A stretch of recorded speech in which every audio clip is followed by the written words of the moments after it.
Joining us now is Randy Martinson, market analyst with Progressive Ag Marketing. Randy, thanks for joining us this morning. Hey, thank you. Hey, we will start with the grain markets. How are they looking on this early Thursday morning? Well, we continue to be mixed. We have the John Deere Pro Farmer Corn Belt Tour taking place, and trade's been expecting that they're going to find corn yields that are going to disregard or kind of overshadow what USDA told us last week. So far, they've been seeing really good crop in the west and an average crop or a little less than average crop in the east. Still staying in with what USDA is saying, but it has been enough to put some strength or at least stabilize that corn market this week. We're trading steady to up a little bit in corn overnight, but they've been finding pretty good soybeans, and that continues to pressure the soybean market. That market's trading with about 4 to 5 cent losses. And wheat has been seeing somewhat of a tug of war the last couple of days, especially because we still have bearish outlook as far as the big picture because of ample supplies. But because of the strength in the corn market, the wheat market has been able to stabilize, and that is steady here overnight. Chicago is down a half, Kansas City is up a quarter, and Minneapolis is up steady to up 3. In terms of yield projections that we are seeing, how does it compare to, say, last year or even years prior?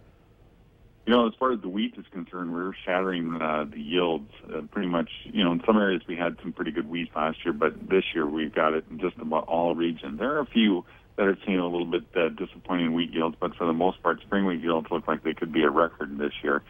Corn and soybeans, they were coming in better than anticipated right now. There's a lot there's quite a varied estimates out there because of the conditions of Illinois and Indiana. But right now, we're finding better record crops in the western part of the Corn Belt and a little less than average crops in the eastern.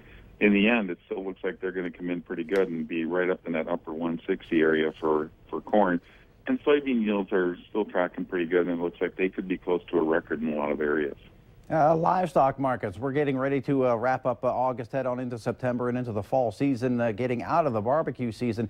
How have the livestock markets been trending?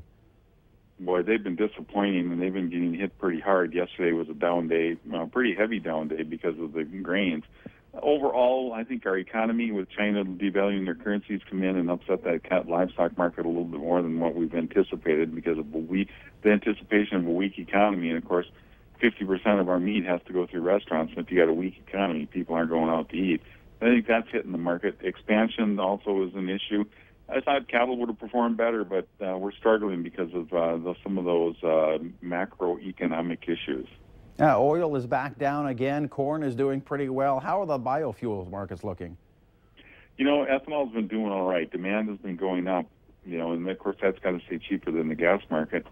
And although we were looking at crude oils hitting some new lows that we haven't seen in many years, and ethanol's got to stay somewhat competitive, and it's made ethanol plants profitable, which means that they're going to continue to grind and they're going to continue to produce the product.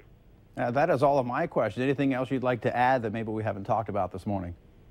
Yeah, I think the big thing is we need to watch weather right now. I mean, we're coming into the end of the growing season as far as corn and soybeans are concerned. It's critical for soybeans right about this time frame, but that's going to be the big thing to watch. And right now, it doesn't look like there's many threats out there. All right, sounds good. Randy, thanks for joining us this morning. Hey, thank you. All right, once again, that was Randy Martinson, market analyst with Progressive Ag Marketing. Stay with us. We'll give you one last look at your weather right after the break and give you a sneak peek at what's coming up next on the Valley Today. Stay with us.